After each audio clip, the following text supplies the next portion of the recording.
வழிபாடு அப்படின்னாலே சாப்பாடு தான் போல். இப்போ கிருஷ்ண ஜெயந்திக்கு முறுக்கு சுட்டேன், ஓட்டாடை சுட்டேன், திரட்டுப்பால் கிண்டினேன் அப்படின்னு ஒரே பலகார வீடியோ தாங்க. அடுத்து வர்றார் விநாயகர்.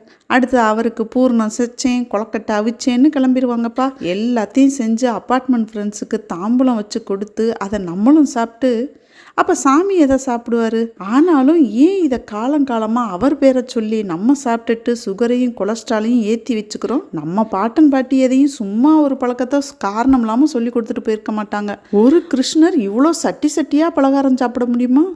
ஒருவேளை இருக்கிறவங்க விசேஷ நாட்களில் இதெல்லாம் செஞ்சு இல்லாதவங்களுக்கு கொடுக்கணுமோ? எங்கே சாப்பிட்ற ஆள் பூரா அவங்க ஸ்டேட்டஸ்க்கு ஈக்குவல் அல்லது அதுக்கும் மேலே மாதிரியில் இருக்குது.